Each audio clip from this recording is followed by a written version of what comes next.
Decline of गुप्त as, गुप्त काल के पतन के कारण, फर्स्ट ऑफ ऑल है कि काबिज, वास्टनेस ऑफ एम्पायर, साम्राज्य की विशालता, जो एक गुप्त साम्राज्य के पतन का प्रमुख कारण बनी।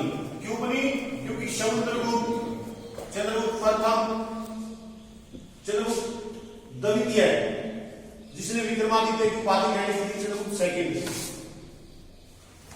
ये योग्य शासक थे। इन्होंने एक विशाल साम्राज्य की स्थापना की।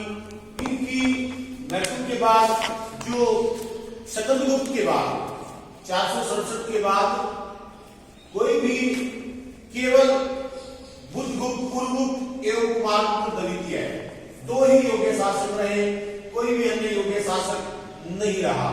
जो विशाल साम्राज्य था, ये साम्राज्य उत्तर में हिमालय पर्वत, नीचे दक्षिण में मैसूर तक, पूर्व में खाड़ी बंगाल तक, पश्चिम में अरब सागर तक, जो गुप्तों का एक विशाल साम्राज्य है। एवं इसकी अयोग्य प्राधिकारी, जो अयोग्य प्राधिकारी थे, वो इस प्रशासन को सुचारू रूप से संभालने में असफल रहे। परिणाम स्वरूप जो साम्राज्य की विशालता गुप्त साम्राज्य के पतन का एक प्रमुख कारण बनी। नेक्स्ट लेंगे हम वीक सक्सेसर, अयोग्य कमजोर उत्तराधिकारी। गुप्त शासकों में शकंदगुप्त की मृत्यु के बाद शकंदगुप्त, चंद्रगुप्त प्रथम, समुद्रगुप्त, चंद्रगुप्त द्वितीय, कुमारगुप्त प्रथम, ये योग्य शासक रहे। परंतु शकंदगुप्त की मृत्यु के बाद 455 to 467, इसकी मृत्यु के बाद केवल पुरगुप्त एवं कुमारगुप्त द्वितीय तो ही योग्य शासक रहे। जो अयोग्य शासक रहे वो इस गुप्त साम्राज्य को संभालने में असफल रहे। परिणाम स्वरूप उन्होंने ना तो किसी अर्थव्यवस्था, प्रशासनिक व्यवस्था की तरफ कोई ध्यान दिया, वो केवल अब वही बढ़ गए, अयोग्य रहे, विदेशी आक्रमणों को नहीं संभाल सके। अक्षत्रिय शासकों ने उनकी विद्रोह कर दिया। परिणाम स्वरूप उनकी अयोग्यता इस वंश का, गुप्त वंश के पतन का प्रमुख कारण बनी। नेक्स्ट लेंगे इंटरनल कॉन्फ्लिक्ट्स, आंतरिक झगड़े। ये आंतरिक झगड़े क्या थे? मुगल, इसमें गुप्त साम्राज्य में उत्तराधिकार का कोई नियम नहीं था। जब राजा की मृत्यु हो जाती थी तो राजकुमारों में राज सिंहासन ग्रहण करने के लिए युद्ध होता था। उदाहरण के तौर पर शकंदगुप्त ने भी युद्ध करना पड़ा था। चंद्रगुप्त द्वितीय ने भी अपने बड़े भाई रामगुप्त का वध करके ध्रुव देवी से विवाह किया था। इस प्रकार से जो उत्तराधिकार का नियम निश्चित न होने के कारण गुप्त साम्राज्य में आंतरिक झगड़े होते थे। आंतरिक झगड़ों के कारण दरबार षड्यंत्रों का अड्डा बन गया। जिससे क्या होता था, जब राजा की मृत्यु होती थी, राजकुमार विभिन्न ग्रुपों में एक षड्यंत्रों का अड्डा बन जाता था राज परिवार, और जिससे प्रशासनिक एवं आर्थिक कार्य, आर्थिक वृद्धि, प्रशासनिक व्यापारिक वृद्धि, ये सब रुक जाते थे। इसका परिणाम क्या होता था? आंतरिक झगड़ों के कारण गुप्त साम्राज्य का पतन हो गया। नेक्स्ट लेंगे हम रिवोल्ट ऑफ प्रोविंशियल ऑफिशियल्स, प्रांतीय शासकों का विद्रोह। प्रांतीय शासकों में कमजोर शासकों की वजह से, जो कमजोर उत्तराधिकारी रहे शकंदगुप्त के बाद, उदाहरण के तौर पर भानुगुप्त, बालदित्य आदि, इनके समय में क्या हुआ? मालवा के शासक यशोवर्मन ने स्वयं को स्वतंत्र शासक घोषित कर दिया। इसी प्रकार कन्नौज में मोगरियों ने भी अपनी स्वतंत्रता घोषित कर दी। इस तरह से अनेक जो प्रांतीय शासक थे उन्होंने अपने आप को स्वतंत्र शासक घोषित कर दिया, जिससे केंद्रीय शक्ति थी, जो सेंट्रल पावर थी गुप्तों की, वो कमजोर होने की वजह से पूरा देश विभिन्न स्वतंत्र राज्यों में बदल गया। अब केंद्रीय सत्ता का इन पर कोई प्रभाव नहीं रहा। परिणाम स्वरूप जो प्रांतीय शासक थे उनके विद्रोह के कारण गुप्तों का पतन हो गया। नेक्स्ट लेंगे लेक ऑफ फाइनेंस, धन की कमी कहां पड़ी? विदेशी आक्रमणों से एवं गुप्त शासकों की अपव्ययता से। अनऑथोराइज्ड जो एक्सपेंस कर रहे थे, अपव्ययता अनऑथोराइज्ड जो खर्च कर रहे थे आक्रमणों से। इसके अलावा इन्होंने आर्थिक साधनों, कृषि, व्यापार, उद्योग पर कोई ध्यान नहीं दिया। गुप्तों के छठी शताब्दी ईसा पूर्व छठी शताब्दी ईस्वी के उत्तरार्ध में कोई इस तरह कोई ध्यान ना देने की वजह से राज्य की आय कम पड़ गई। राज्य की आय कम पड़ गई।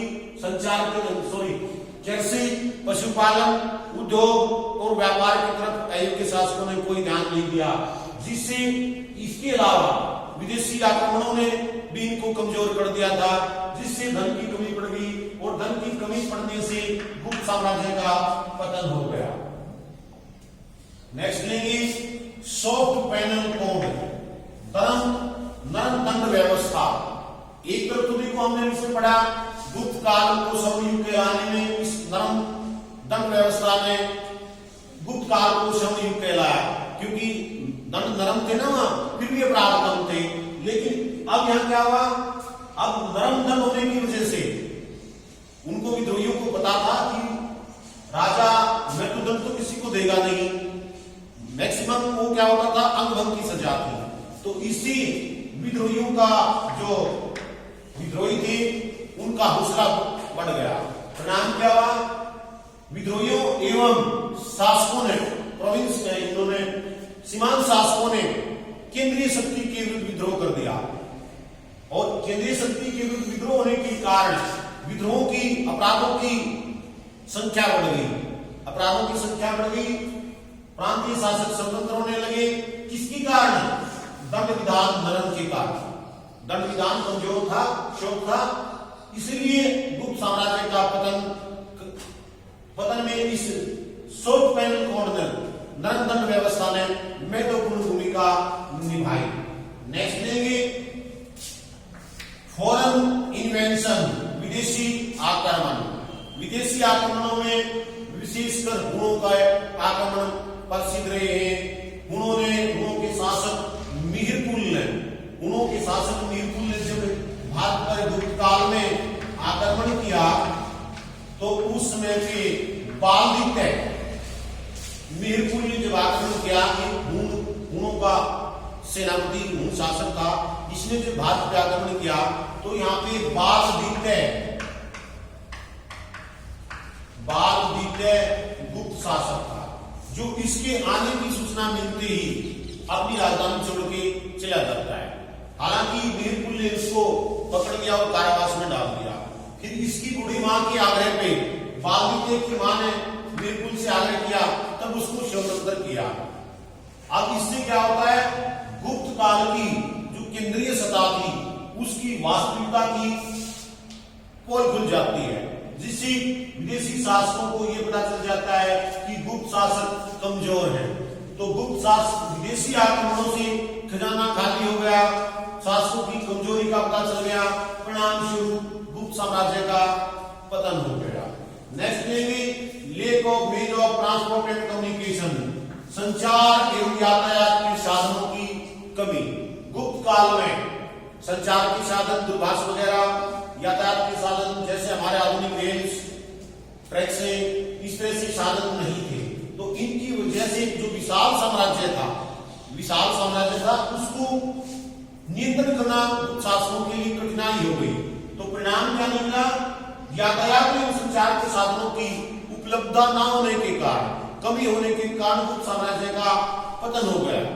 नेक्स्ट लेंगे अशांति एवं अनपीसफुल इन्वायरमेंट। अनपीसफुल इन्वायरमेंट कैसे हुआ? गुप्त काल में चारों तरफ अशांति राजकता, बेसिकली कमजोर शासकों की, उत्तराधिकारियों की वजह से, विदेशी आक्रमणों की वजह से, नरम दंड विधानों की वजह से फाइनेंशियल प्रॉब्लम हो गई, आंतरिक शासकों ने विद्रोह कर दिया, इसके अलावा साम्राज्य की विशालता हो गई। तो इन सब के मिला के चारों तरफ अनपीसफुल इन्वायरमेंट, अशांति अराजकता फैल गई, तो परिणाम स्वरूप गुप्त साम्राज्य का पतन हो गया। अब निष्कर्ष में हम कहेंगे गुप्त साम्राज्य जब एक टाइम में भारतीय इतिहास का स्वर्णिम कहलाया, किनकी वजह से? चंद्रगुप्त प्रथम, चंद्रगुप्त द्वितीय, सकंदगुप्त जैसे महान शासकों की वजह से। वहीं दूसरी तरफ सकंदगुप्त की मृत्यु के बाद बालदित्य, भानुगुप्त, बुद्धगुप्त, बालदित्य आदि कमजोर शासकों की वजह से गुप्त साम्राज्य का पतन हुआ।